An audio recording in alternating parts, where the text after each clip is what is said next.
రాష్ట్ర Telangana education news ప్రేక్షకులందరికీ నమస్కారం. రాష్ట్రంలో లోక్సభ ఎన్నికలు ముమ్మరంగా అధికార ప్రతిపక్షాలు విమర్శలు జరుగుతున్న సమయంలో ప్రతిపక్ష పార్టీకి ఉస్మానియా యూనివర్సిటీ ఇటీవల జారీ చేసిన ఓయూ సెలవులకు సంబంధించిన నోటీసు ప్రతిపక్ష పార్టీ దాన్ని ఇలా నీటి ఎద్దరని చూపిస్తూ తన ప్రధాన ప్రచార అస్త్రంగా వాడుకున్న సమయంలో ఈరోజు ఉస్మానియా విశ్వవిద్యాలయం రిజిస్ట్రార్ ఆచార్య పప్పు లక్ష్మణ గారు మనతో ఉన్నారు. ఈ సందర్భంగా వారితో పలు అంశాలపైన మనం మాట్లాడుతున్నాం. సార్ నమస్కారం రిజిస్ట్రార్ గారు.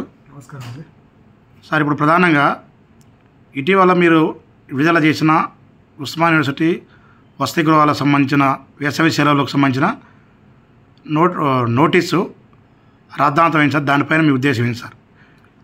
సో ఉస్మానియా యూనివర్సిటీ యొక్క అకాడమిక్ క్యాలెండర్ ప్రకారము ఉస్మానియా యూనివర్సిటీలో చదువుతున్న విద్యార్థులు పీజీ విద్యార్థులకి January 1 నుండి మే 1 నుండి మే 31, 2024 వరకు సమ్మర్ వెకేషన్ ఇవ్వడం జరిగింది. ఆ క్యాలెండర్ ప్రకారమే, ఎందుకంటే విద్యార్థులందరికీ వెకేషన్ ఇచ్చింది కాబట్టి మే 1 నుండి 31 వరకు హాస్టల్స్ కూడా బంద్ చేద్దామనే ఉద్దేశంతో ఇవ్వడం జరిగింది. దాంట్లో మేజర్గా ఏంటంటే ప్రతి సంవత్సరం కూడా మేము, ఎందుకంటే విత్ ఇన్ ద ఉస్మానియా యూనివర్సిటీలో ఉండే నీటి వనరులు, మెయిన్గా ఉస్మానియా యూనివర్సిటీలో నియర్లీ 30 బోర్స్ ఉన్నాయి. ఆ 30 బోర్స్లలో ఆ వాటర్ని మేము యూనివర్సిటీ హాస్టల్కి సప్లై చేస్తుంటాము. దాంతోపాటు కొంత వాటర్ని మేము జిహెచ్ఎంసి వాటర్ వర్క్స్ నుంచి, వాటర్ బోర్డు నుండి కూడా తీసుకోవడం జరుగుతుంటుంది. జనరల్గా అదేమో డ్రింకింగ్ వాటర్కి వాడుతుంటాము, మున్సిపల్ వాటర్ వచ్చింది. ఏదైతే బోర్ వాటర్ వస్తుంటుందో దాన్ని హాస్టల్లో జనరల్ పర్పస్ వాడడానికి వాడుతుంటాము. సో అలా వాడడం ఉద్దేశంలో మేజర్గా మాకున్న బోర్డులు ఈసారి సమ్మర్ చాలా వేడి ఎక్కువ ఉండడం వల్ల కొన్ని బోర్లు అందులో పోవడం, అంటే వాటర్ రావడం లేదు. సో దాంతో ఇమ్మీడియట్లీ మా పిల్లలు వాటర్ రావట్లేదనే ఉద్దేశంతో మేమేమనుకున్నామంటే, అందరు పిల్లలు వెకేషన్ ఇస్తున్నాం కాబట్టి వెకేషన్లో ఇంటికి పోతే వాళ్ళ ఇళ్ళల్లో ఉండి చదువుకొని అక్కడే ఉంటారు కాబట్టి అది అనుకున్నాం. అలానే కొందరు ఒక 50 మంది పిల్లలు లేడీస్ హాస్టల్ నుంచి వచ్చిందంటే, సార్ సమ్మర్లో మేము మాకు ఇంటికి పోలేము, మా ఇంటి దగ్గర వసతులు లేవు అని అంటే వాళ్ళ కొరకు సపరేట్గా ఇద్దామని కూడా అనుకున్నాం. కాకపోతే ఏంటంటే ఈ వాటర్ షార్టేజ్ ఉందని ఇవ్వడంతో దాన్ని ప్రతిపక్షాలు, గవర్నమెంటు ఇలా ఇవ్వడం వల్ల దాన్ని దేశంలో, అంటే మెయిన్గా తెలంగాణలో ఎక్కడ వాటర్ స్కేర్సిటీ ఉందని చూపించడం జరిగింది. సో జనరల్గా అయితే ఉస్మానియా యూనివర్సిటీలో వాటర్ స్కేర్సిటీ ఎక్కువ ఏం లేదు మాకు, ఎందుకంటే మాకు మున్సిపల్ వాటర్ ఫుల్ వస్తున్నది. తర్వాత బోర్ వాటర్స్ కూడా 1-2 తగ్గినాయి అంతే. సో తగ్గిన దానికి మేము ఏం చేస్తున్నామంటే బోర్ వాటర్ని కొంచెం ఎక్కువ ఇవ్వమని చెప్పి కూడా అడగడం జరిగింది. దానికి సరిపోయేంత వస్తున్నది. మరి ఇప్పుడు సెలవులు రద్దు చేసారా సార్, కొనసాగుతాయా? ఇప్పుడు మేమేంటంటే విద్యార్థుల యొక్క విన్నపం ప్రకారము ఈసారి సెలవులు హాస్టల్స్, కాలేజీకి మాత్రం అన్నిటికీ హాలిడేస్ ఇచ్చాము. క్లాస్ వర్క్ ఏముండదు. మే 1 నుంచి మే 31 వరకు సమ్మర్ వెకేషన్. టీచర్లకు, కాలేజీలో పనిచేసే ఎంప్లాయీస్ కూడా వెకేషన్స్ ఉన్నాయి. ఓన్లీ హాస్టల్స్లకు మాత్రము వెకేషన్స్ ఇచ్చినాము. కానీ ఇప్పుడు పిల్లలు డిమాండ్ తోటి ఈ 2 రోజులు 3 రోజులు జరుగుతున్న ఈ పొలిటికల్ సినారియోలో, ఎలక్షన్ స్టంట్లలో అది ఉన్నది కాబట్టి మేమేంటంటే విద్యార్థులను కోరుకునేది ఏంటంటే, విద్యార్థులకు మెస్, హాస్టల్స్ ఇస్తున్నాము. కాకపోతే ఎవరైతే విద్యార్థులు ఊర్లలోకి వెళుతున్నారో, వాళ్ళు ఎవరైతే వెకేషన్ తీసుకుందాం అనుకుంటున్నారో వాళ్ళు ఆ కన్సర్న్డ్ ఆఫీసర్స్, లేడీస్ హాస్టల్ అయితేనేమో లేడీస్ హాస్టల్ డైరెక్టర్కి, బాయ్స్ హాస్టల్ బోర్డర్స్ అయితేనేమో చీఫ్ వార్డెన్కి, వాళ్ళు మేము హాస్టల్లో ఉంటున్నామని వాళ్ళు కనుక ఒక లిఖితపూర్వకమైన ఒక లెటర్ ఇస్తే, లేదంటే మేము హాస్టల్లో ఉండడం లేదని కూడా ఒక లెటర్ ఇస్తే ఏంటంటే, రేపు మెస్ బిల్ వేస్తే అప్పుడు వాళ్ళకు జాగ్రత్తగా ఎవరైతే ఉంటుండ్రో వాళ్ళకే, ఆ మెస్ ఉన్న వాళ్ళకి, మెస్ తిన్న వాళ్ళకే మెస్ బిల్ వేయడం కుదురుతుంది. కాబట్టి హాస్టల్లో ఉండే బోర్డర్స్ ప్రతి ఒక్కరు ఎవరైతే ఉంటున్నారో వాళ్ళు మీరు ఉంటున్నారా లేదా అనే సమాచారాన్ని మా యొక్క చీఫ్ వార్డెన్కి, లేడీస్ హాస్టల్ డైరెక్టర్కి లిఖితపూర్వకంగా ఇస్తే మంచిగా ఉంటుందని మా యొక్క కోరిక. ఇప్పుడు ప్రధానంగా సార్, ఒకటి ఫేక్ నోటీస్ అని కూడా ఒక పార్టీ సంబంధించిన దానికి క్రియేట్ చేశారు. దాని మీద యూనివర్సిటీకి సంబంధించిన వాళ్ళు కూడా నిన్న యూనివర్సిటీలో ఆ ఫేక్ నోటీస్ సర్క్యులేట్ చేసే వారి మీద కేసు పెట్టాడు సార్. అదేంటి సార్? లాస్ట్ ఇయర్ సంబంధించింది కూడా సేమ్ ఇట్నే కరెంటు షార్టేజ్, తర్వాత వాటర్ షార్టేజ్ వల్ల ఇచ్చినాం అనే దాని మీద కూడా రేవంత్ రెడ్డి గారు పోస్ట్ చేసినా కూడా అది రేవంత్ రెడ్డి గారు పోస్ట్ చేసిన యొక్క నోటీసు ఫేక్ నోటీస్ అనేది ప్రచారం జరుగుతుంది. అది వాస్తవేనా సార్? అది కరెక్టే. ఎందుకంటే ప్రతి సంవత్సరం కూడా ఈ వాటర్ అనేది ఏంటంటే బోర్వెల్ సమ్మర్లో వచ్చినప్పుడు ఇస్తుంటారు. అది లాస్ట్ ఇయర్ ఇచ్చిన దాన్ని ఈ ఇయర్ కూడా రిపీట్ చేసింది చీఫ్ వార్డెన్. సో మెయిన్గా మాకు ఏంటంటే ఎలక్ట్రిసిటీ ప్రాబ్లం కూడా ఎట్లా అంటే మెయిన్గా అలా ఉస్మాన్ యూనివర్సిటీలో ఉన్న చెట్లు గాలి దుమారాలతో ఏంటంటే ప్రతిసారి ఆ చెట్లు వైర్లకు తగడంతో మేము చెట్లు రోడ్డెంబడి కట్ చేస్తుంటే కొందరు పిల్లలు కేసు కూడా పెట్టిండు చెట్లు కట్ చేస్తారని. ఎందుకంటే మనకు స్ట్రీట్ లైట్స్ అన్నీ రోడ్డెంబడే ఉన్నాయి, ఆ చెట్లు కూడా పెరుగుతున్నాయి. ఆ కొమ్మలు వైర్లకు తగలడం వల్ల ఎప్పుడు స్ట్రిప్ అయిపోయి కరెంటు పోవడం జరుగుతుంది హాస్టళ్లలో. దానికి అలాంటి ప్రాబ్లమ్స్ ఉన్నాయన్నది తప్ప మాకు బయట నుంచి వచ్చే కరెంటు తోటి ఏం ప్రాబ్లం లేదు. ఎందుకంటే ఇప్పటిలే కాదు, లాస్ట్ 5-6 ఇయర్స్ నుండి కూడా ఎప్పుడూ అది లేదు. ఇంటర్నల్ ప్రాబ్లమ్స్ ఉంటున్నాయి కాబట్టి ఇంటర్నల్ ప్రాబ్లమ్స్ కొరకని కరెంట్ ప్రాబ్లం అనేది ఆ లెటర్లో పెట్టడం జరిగింది. అలానే వాటర్ ప్రాబ్లం అనేది కూడా మాకు బయట నుంచి వచ్చే వాటర్ వస్తున్నది, ఓన్లీ ఇంటర్నల్గా బోర్స్ ఉన్నాయైతే ఏవైతే ఉన్నాయో ఆ బోర్సే ఎండిపోయినాయి కాబట్టి ఆ బోర్స్ వాటర్ రావడం లేదు కాబట్టి ఇంటర్నల్ ప్రాబ్లంకి అలాంటిది ఉంటుంది కాబట్టి పిల్లలు వెళ్ళిపోతే ఏంటంటే ఇంటర్నల్గా వచ్చే కొన్ని నీళ్ళు అవి ఉన్న పిల్లలకు సరిపోతుంది. జనరల్గా రీసెర్చ్ స్కాలర్స్కి ఎవరన్నా కాంపిటేటివ్ ఎగ్జామ్స్ రాసే ఫైనల్ ఇయర్ పిల్లల కొరకు మేము ఇవ్వడానికి సిద్ధంగా ఉన్నాము. మీకు ఇప్పుడు 2021లో కూడా ఏంటంటే కరోనా ఉన్నది కాబట్టి హాస్టల్స్ బంద్ ఉన్నాయి, అప్పుడు ప్రాబ్లం లేదు. 2022లో కూడా మాకు కరోనా తర్వాత కాలేజీలు స్టార్ట్ అయినాయి కాబట్టి అప్పుడు కూడా సమ్మర్ వెకేషన్ ఇవ్వలేదు కాబట్టి అప్పుడు కూడా ఏమి మేము నోటీస్ ఇవ్వలేదు. 23లో మాత్రమే మేము 15th మే ఆర్ 14th మే నుంచో వెకేషన్ ఇవ్వడం జరిగింది. దాంట్లో అప్పుడు కూడా మేము ఈ కరెంట్ షార్టేజ్ ఉంటుంది, తర్వాత మన ఎలక్ట్రిసిటీ కరెంట్ ఒకటే కాబట్టి ఎలక్ట్రిసిటీ షార్టేజ్ ఉంటుంది, తర్వాత వాటర్ షార్టేజ్ కూడా కొంచెం విత్ ఇన్ ద యూనివర్సిటీలో ఇది ఉంటుంది అనేది ఒక సర్క్యులర్ ఇవ్వడం జరిగింది. అది కరెక్ట్ సర్క్యులరే. అలాంటి సర్క్యులర్ని ఈ ఇయర్ కూడా మా చీఫ్ వార్డెన్ గారు సేమ్ లాస్ట్ ఇయర్ ఇచ్చింది ఈ ఇయర్ కూడా ఎక్స్టెండ్ చేసింది. మరి దాన్ని సీఎం స్థాయిలో ఉన్న వ్యక్తి పోస్ట్ చేస్తే నగిలేదని చెప్పి వేరే పార్టీ వాళ్ళు దాన్ని సర్క్యులేట్ చేశారు సార్. దాని మీరు ఫిర్యాదు కూడా ఇచ్చినట్టుగా ఓఈపీఎస్. ఇప్పుడు మేము ఏంటంటే మేము ఇచ్చిన దాన్ని హానరబుల్ సీఎం గారు దాన్ని ట్విట్టర్లో పెట్టిండ్రు. వేరే ఎవరైతే పెట్టిండ్రో అది మేము జనరల్గా దానికి మాకు సంబంధం లేదు, అది ఫేక్ అని చెప్పి తిరగడం వల్ల అంటే మా ఆఫీస్ రికార్డ్స్లో వెరిఫై చేసిన తర్వాత వాళ్ళు పెట్టినది ఫేక్ అని ఉంది కాబట్టి దాన్ని మేము మా చీఫ్ వార్డెన్ తోటి చెప్పించి ఇమ్మీడియట్లీ సైబర్ క్రైమ్ కింద దాన్ని కేసు బుక్ చేయనని చెప్పడం జరిగింది. దానికి వాళ్ళు తగిన ఉస్మాన్ యూనివర్సిటీ పోలీస్ స్టేషన్లో కేసు బుక్ చేయడానికి అప్లికేషన్ ఇవ్వడం జరిగింది. రిజిస్టర్ గారు 105 సంవత్సరాలు ఉస్మాన్ విశ్వవిద్యాలయంలో కొన్ని హాస్టల్స్కి కేవలం బోర్ల మీదనే నడుస్తున్నాయి తప్ప వాటికి ఎలాంటి వాటర్ కలెక్షన్స్ లేవు. వాటర్ కలెక్షన్స్ లేకపోవడం వల్ల బోర్లు కూడా సార్ ఈ ఎండాకాలంలో హెవీగా బోర్లు ఎక్కువ టైంలో బోర్లు మనకి తిరగటం వల్ల హెవీ లోడ్ పడి బోర్లు కొన్ని ఫెయిల్ కావటం, కొన్ని బోర్లకి అసలుకి మన భూగర్భ జలాలు పడిపోయి నీరు రాకపోవటం ఉంది. మరి ఇన్ని సంవత్సరాలు మంచి విశ్వవిద్యాలయంలో ఎందుకు వాటర్ కలెక్షన్ పెట్టించుకోలేదు, బోర్ల మీద ఎందుకు ఆధారపడుతున్నారు ఈ టైంలో కూడా? మీరు చెప్పింది మంచి క్వశ్చన్. ఎందుకంటే ఇది ఎండాకాలం వచ్చి ఈ ప్రాబ్లం వస్తుందని చెప్పి మేము వాటర్ వర్క్స్ డిపార్ట్మెంట్ లెటర్ రాయడం జరిగింది. దాని ద్వారా వాళ్ళు మాకు ఇప్పుడు ఇంజనీరింగ్ కాలేజ్ సపరేట్ కనెక్షన్ కూడా ఇచ్చారు. అలానే ఇప్పుడు కొత్తగా కొన్ని హాస్టల్స్ వచ్చింది కాబట్టి దానికి కూడా మేము రాస్తున్నాము. ఎందుకంటే ఈ బోర్ల మీద డిపెండ్ కావడం కూడా కొంచెం సరిపోవడం లేదు కాబట్టి ఉస్మాన్ యూనివర్సిటీ ద్వారానే మేజర్గా వాటర్ వర్క్స్ డిపార్ట్మెంట్ వాళ్ళు కొన్ని పైప్ లైన్లు వేశారు. ఆ pipe lines Osman university land use చేసుకుంటూ పోయింది కాబట్టి దాని ద్వారా మీరు యూనివర్సిటీ తరఫున కొంచెం మాకు యూనివర్సిటీ కూడా హెల్ప్ చేయాలని వాళ్ళతో మాట్లాడడం జరుగుతున్నది. వాళ్ళు కూడా దానికి సానుకూలంగా స్పందించి గవర్నమెంట్ తోటి మాట్లాడి ఇస్తాం సార్ అని కూడా చెప్పడం జరిగింది. కానీ ఇంకా ఇవ్వలేదు. ఇప్పుడు కూడా ఇంకా 3 హాస్టల్స్ ఎక్స్ట్రా కొత్తగా కట్టడం జరుగుతుంది. వాటి కొరకు కూడా బోర్స్ వేసినాము. బోర్స్ వేసినప్పుడు మంచిగానే వస్తున్నాయి. మీరు అన్నట్టుగా ఈ ఎండాకాలం వచ్చినప్పుడు ఏంటంటే వాటర్ లెవెల్ తగ్గిపోయి కొన్ని నీళ్ళు రావడం లేదు మంచిగా. సో మీరు అన్నట్టుగా ఆ హాస్టల్స్ కూడా ఏ హాస్టల్స్కి మనకు ఈ మంజిరా వాటర్ కానీ జిహెచ్ఎంసీ నుంచి వచ్చే వాటర్ వర్క్స్ డిపార్ట్మెంట్ నుంచి వచ్చే వాటర్ని ఎక్కడి నుంచి కనెక్ట్ తీసుకోవడం కూడా మేము మా ఇంజనీర్ బిల్డింగ్ డివిజన్లో ఉన్న ఇంజనీర్ చెప్పడం జరిగింది. దాని మీద వాళ్ళు వర్క్ చేస్తున్నారు. ఒక 4-5 డేస్లో మ్యాక్సిమం ఒక 1 వీక్లో వాళ్ళు ఇస్తారు. దాన్ని ఇమ్మీడియట్లీ మేము టేకప్ చేసేసి ప్రతి హాస్టల్కి ఇలాంటి మనకు మున్సిపల్ వాటర్ వర్క్ కానీ లేకుంటే మన వాటర్ వర్క్స్ డిపార్ట్మెంట్ నుంచి వచ్చేది కనెక్షన్స్ తీసుకుందామనే ప్రయత్నంలో ఉన్నాము. దానికి ఇప్పుడు ఏంటంటే ఎలక్షన్ కోడ్ ఉన్నది కాబట్టి మేము ఈసీలో పెట్టి తీసుకోవాల్సి వస్తుంది.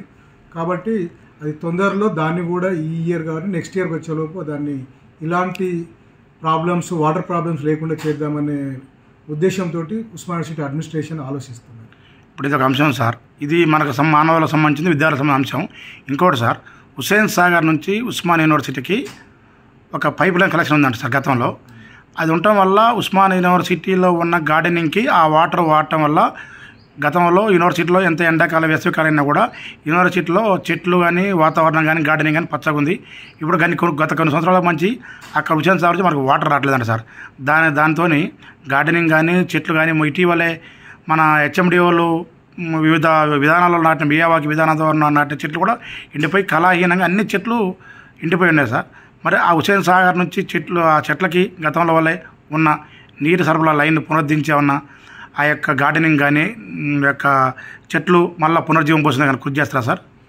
మీరు అన్నది కరెక్టే. ఎందుకంటే ఉస్మానియా సిటీకి ఈ 107 సంవత్సరాల చరిత్ర ఉన్న యూనివర్సిటీకి ముందు నుంచి కూడా హుస్సేన్ సాగర్ నుంచి వచ్చే అన్ఫిల్టర్ వాటర్ వచ్చేది. మనకు ఆ అన్ఫిల్టర్ వాటర్ రెగ్యులర్గా వచ్చేది. రీసెంట్గా మనకు ఆర్టీసీ క్రాస్ రోడ్ నుండి ఒక ఫ్లైఓవర్ వేయడం జరిగింది, స్టీల్ బ్రిడ్జ్. అది చేస్తున్న క్రమంలో ఏమైందంటే మధ్యలో కొన్ని డిస్కనెక్ట్ అయిపోయినాయి. దాంతో ఆ వాటర్ రావడం లేదు. దానికి మా అధికారులు జిహెచ్ఎంసీ అధికారులతోటి మాట్లాడడం జరుగుతున్నది, సంప్రదింపులు చేస్తున్నాము. అది త్వరలోనే కూడా దాన్ని కూడా మేము మళ్ళీ రివైజ్ చేసి ఈ వాటర్ సప్లై చేయడానికి వస్తుంది. కానీ దానికి ఎండాకాలం అవడం వల్ల ఇప్పుడు అందరూ జిహెచ్ఎంసీ ఎలక్షన్స్లో బిజీలో ఉండడం వల్ల ఆ అధికారులు కూడా మాకు కొంచెం అందుబాటులో లేకుండా కొంచెం ఈ మధ్యలో ఇవ్వలేకపోతున్నారు. యాజ్ సూన్ యాజ్ ఎలక్షన్స్ అయిపోగానే ఆఫీసర్స్ కూడా దాన్ని మళ్ళీ మేము రివైజ్ చేసి ఎక్కడైతే డిస్కనెక్ట్ అయిందో ఆ కనెక్షన్ని మళ్ళీ పునరుద్ధరించి ఉస్మానియా యూనివర్సిటీకి అన్ఫిల్టర్ వాటర్ని హుస్సేన్ సాగర్ నుంచి ఇవ్వడానికి వాళ్ళు కూడా మేము ఇస్తామని చెప్పడం జరిగింది. కాకపోతే ఏంటంటే ఎలక్షన్ బిజీలో ఉండి వాళ్ళు దాని మీద ఎక్కువ వర్క్ చేయలేకపోతున్నారు. కొందరు ఆఫీసర్స్ దాని మీద కాన్సన్ట్రేట్ చేయలేకపోతున్నారు. కాబట్టి ఈ ఒక్క ఇయర్ మాత్రమే కొంచెం ఈ ప్రాబ్లం ఉన్నది. దాన్ని త్వరలోనే ఎలక్షన్స్కి అయిపోగానే దాని మీద కూడా మేము సంస్థ వాళ్ళందరితో మాట్లాడి సమూలంగా మాట్లాడి దాన్ని చర్చించి ఆ ప్రాబ్లం కూడా సాల్వ్ చేయడానికి ఉస్మానియా యూనివర్సిటీ ప్రయత్నిస్తున్నారు. ఇప్పుడు సార్ యూనివర్సిటీలో ప్రధానంగా ఒకటే రిజర్వాయర్ ఉంది సార్. గతంలో 20 years క్రితం కట్టిన రిజర్వాయరే ఉంది సార్. దానివల్ల నీటి స్టోరేజ్ అన్నది మనకి సామర్థ్యం స్టోర్ చేయడం తగ్గుతుంది. ప్లస్ వాడకం పెరిగింది. ఇవాళ గణనీయంగా ఆ రోజు 2000 మంది స్టూడెంట్స్ ఉంటారు సార్. ఈరోజు 7,000 మంది 8,000 మంది students UG PG PhD students hostel ఉంటారు సార్. మరి కొత్త రిజర్వాయర్ ఆ రిజర్వాయర్ సామర్థ్యాన్ని పెంచుతారా? లేదా దాన్ని ప్రత్యామ్నాయంగా ఈ బోర్ల మీద ఆధారపడడం సమస్య వస్తుంది సార్. ట్యాంకర్ల ద్వారా ఏమైనా తాత్కాలిక ఇప్పుడు మీరు అన్నదాని ప్రకారం ఓల్డ్ రిజర్వాయర్ అయితే ఉన్నది. ఓల్డ్ రిజర్వాయర్ని మేము పోయిన సంవత్సరం దాన్ని రిపేర్ చేయడం జరిగింది. దాని ద్వారా సామర్థ్యం దాన్ని మీరు అన్నట్టుగా తక్కువ ఉన్నది. అయితే మేము ఏమనుకుంటున్నామంటే ఇప్పుడు కొన్ని డైరెక్ట్ హాస్టల్స్కి జిహెచ్ఎంసీ నుంచి కనెక్షన్ తీసుకొని అక్కడే దానికి సపరేట్ లేడీస్ హాస్టల్కి మెయిన్గా ప్రాబ్లం ఉన్నది. కాబట్టి ఎందుకంటే అమ్మాయిల సంఖ్య చాలా గణనీయంగా పెరిగింది ఉస్మానియా సిటీలో పెరిగింది. కాబట్టి దానికి సపరేట్ రిజర్వాయర్ కింద ఇప్పుడు ఎందుకంటే ఉస్మానియా సిటీ ల్యాండ్ నుంచే జిహెచ్ఎంసీ లైన్ పోతున్నది. కాబట్టి వాళ్ళతోటి సంప్రదింపులు చేసి దాన్ని కూడా పునరుద్ధరించి కొత్త కనెక్షన్ ఒకటి లేడీస్ హాస్టల్కి సపరేట్గా తీసుకుందామనే ఉద్దేశంతో చూస్తున్నాం. ఇప్పుడు సార్ గతంలో ల్యాండ్ పోయేటప్పుడే సార్ యూనివర్సిటీ ల్యాండ్ నుంచి జిహెచ్ఎంసీ వాళ్ళ వాటర్ వర్క్స్ లైన్ పోయింది సార్. అప్పుడే యూనివర్సిటీకి జిహెచ్ఎంసీ వాళ్ళకి ఒక ఎంఏ ఉందంటగా సార్, మాకు వాటర్ కలెక్షన్ ఇవ్వాలని చెప్పి. మరి ఇందులో మంచి వాళ్ళు వర్క్ అయింది, కానీ ఇందులో మంచి వాళ్ళు ఎందుకు కలెక్షన్ ఇవ్వలేకపోయారు సార్ వాటర్ వర్క్స్ వాళ్ళు పోయికి? అదే మా వాళ్ళు ఇచ్చినా అని చెప్పిండ్రు. దానికి ఏంటంటే వాళ్ళ దగ్గర డాక్యుమెంట్స్ కొన్ని లేకపోవడంతో అది మేము ఇప్పుడు కూడా ఏం చేయలేకపోయినాము. బట్ ఇప్పుడు మేమేం చేస్తున్నామంటే ఈ జిహెచ్ఎంసీ వాళ్ళతో మా దగ్గర నుంచి ల్యాండ్ పోయింది కాబట్టి ప్రూఫ్ ఉన్నది అక్కడ. కాబట్టి వాళ్ళతో మాట్లాడడం జరుగుతుంది. ఎలక్షన్ టైం అయిపోయిన తర్వాత వాళ్ళు కూడా మేము దాని మీద డిస్కషన్ చేస్తాం సార్, ఇప్పుడు ఈ బిజీలో ఉన్నామని చెప్పడం జరుగుతుంది. కాబట్టి ఇది అయిపోగానే, ఎందుకంటే as soon as elections code అయిపోగానే వాళ్ళతో మాట్లాడి ఈ వాటర్ వర్క్స్ డిపార్ట్మెంట్ తోటి జిహెచ్ఎంసీ తోటి తర్వాత దాని కన్సర్న్ ఆఫీసర్స్ తోటి గవర్నమెంట్ హెల్ప్ తీసుకొని గవర్నమెంట్ కృషితోటి ఈ దాన్ని పునరుద్ధరించి కొత్త రిజర్వాయర్స్ కొత్త కనెక్షన్ తీసుకోవడం జరుగుతుంది. ఇప్పుడు ఎందుకంటే ఇంజనీరింగ్ కాలేజ్కి మేము ఇమీడియట్లీ కొత్త కనెక్షన్ తీసుకోవడం జరిగింది. ఇంజనీరింగ్ కాలేజ్కి ఇంజనీరింగ్ హాస్టల్స్కి మాత్రము న్యూ కనెక్షన్ ద్వారానే జిహెచ్ఎంసీ వాటర్ వస్తున్నది, ఇది వాటర్ వర్క్స్ వాటర్ వస్తున్నది, ఇది డీడీ కాలనీ నుండి. అలానే ఇప్పుడు మనకి ఏదైతే విద్యానగర్ నుండి అడిక్మేట్ నుండి తార్నాక పోతున్న రోడ్ ఎంబడి కూడా ఒక వాటర్ లైన్ ఉన్నది. సో ఆ లైన్ ద్వారా లేడీస్ హాస్టల్కి సపరేట్ లైన్ తీసుకుందామనే ఉద్దేశంతో ఉస్మానియా యూనివర్సిటీ దానికి ముందుకు అడుగులేస్తూ దాని మీద డిస్కషన్ అవుతున్నది. మా ఇంజనీర్ని సర్వే చేసి వాటర్ వర్క్స్ డిపార్ట్మెంట్తో మాట్లాడి ఎక్కడైతే మనం తీసుకొని వాటర్ ఒక రిజర్వాయర్ కడితే లేడీస్ హాస్టల్కి సరిపోని వాటర్ ఉంటుందో దాని గురించి కూడా మేము ప్రయత్నం చేయడం జరుగుతుంది. టీచర్ గారు 105 సంవత్సరాల చరిత్రలో బిల్డింగ్లు కడుతుర్రు, కానీ ప్రధాన వస్తువులైన నీటి సౌకర్యం కల్పించడంలో ఎందుకు అయిపోయినాయి సార్? దాంట్లో కారణం ఏంటంటే ఇప్పుడు సార్ ప్రధానంగా మనం బిల్డింగ్ కట్టి బోర్ ఎత్తడం తప్పనించి ఆ బోరుకు ప్రత్యామ్నాయంగా ఎందుకు కలెక్షన్ లేదు, ఎందుకు రిజర్వాయర్ల యొక్క సామర్థ్యాన్ని పెంచలేకపోయారు సార్ ఇన్నాళ్ళు? అంటే ఇన్నాళ్ళు పెంచాలంటే మనకి ఇప్పుడు ఏంటంటే కోవిడ్ 2 years వచ్చింది, దాని తర్వాత ఇది వచ్చింది కాబట్టి ఇప్పుడు వచ్చిన 2 yearsలలో ఇప్పుడు మీరు చెప్పిన ప్రకారం ఏదైతే కొత్త కొత్త హాస్టల్స్ ఉన్నాయో దానికి సంబంధించిన రిజర్వాయర్స్ ఇప్పుడు మనకు ఒకటి ఆర్ట్స్ కాలేజ్ కాడ ఉన్నది, ఒకటేమో మానేర్ హాస్టల్ బ్యాక్ సైడ్ ఒక రిజర్వాయర్ ఉన్నది, ఇంజనీరింగ్ కాలేజ్ సపరేట్గా తీసుకొచ్చినాం ఒకటి, ఇప్పుడు లేడీస్ హాస్టల్కి ఒకటి మెయిన్గా వస్తే లేడీస్ హాస్టల్కి వస్తే సగం ప్రాబ్లం సాల్వ్ అయిపోతుంది. అందుకని లేడీస్ హాస్టల్కి అక్కడ ఉండే దగ్గర దగ్గర ఒక 4,000 మంది గర్ల్స్ స్టూడెంట్స్ ఉంటారు. తర్వాత మాకు ఇంకొకటి మెయిన్గా ఏమైందంటే మహిళా విశ్వవిద్యాలయం అమ్మాయిలు కూడా ఇదే హాస్టల్ ఉండడంతో వాళ్ళు ఏం చేశారంటే మహిళా విద్య పిల్లలు వేరే హాస్టల్కి వెళ్ళి కూడా వాళ్ళు వాటర్ యూజ్ చేయడంతో వేరే ఇక్కడ ఉండే ఉస్మానియా పిల్లలకు కూడా ప్రాబ్లం వస్తుంది. ఇప్పుడు మహిళా విశ్వవిద్యాలయం కనుక సపరేట్ అయితే వాళ్ళు సపరేట్గా వెళ్ళిపోతే వాళ్ళు దగ్గర దగ్గర ఒక 1,000 members ఉంటారు. సో ఇప్పుడున్న 4,000 మందిలలో వాళ్ళు ఒక 1,000 members వెళ్ళిపోతే మాకున్న 3,000 members-కి ఎంత వాటర్ అవసరం ఉంటుంది అనేది దాని మీద ఒక డిస్కషన్ నడుస్తున్నది. దాన్ని బై ఆగస్ట్ సెప్టెంబర్ లోపు దాన్ని పునరుద్ధరించి దానికి రిజర్వాయర్ కడితే నెక్స్ట్ సమ్మర్ వరకు ఏం ప్రాబ్లం లేకుండా ఉండడానికి కొరకు ఉస్మానియా యూనివర్సిటీ కృషి చేస్తున్నది. ఇప్పుడు సార్ ఈ యొక్క వేసవి ఇప్పుడు ఈరోజు మేడే ఫస్ట్ సార్, ఒక పక్క భూగర్భ జలాలు మొత్తం అడగంటిపోయినాయి, బోర్లు కూడా పట్టలేదు సార్, ఉన్న బోర్లు కూడా పనిచేయని పరిస్థితులు ఉన్నాయి. మరి ఈ సందర్భంగా ఇప్పుడు సెలవులు పునరుద్ధరించిన వేళ మీరు అటు విద్యార్థులకు నీటి మరియు విద్యుత్ యొక్క ఆదాయమైనా ఎలాంటి అపీల్ చేస్తున్నారు సార్ మీరు?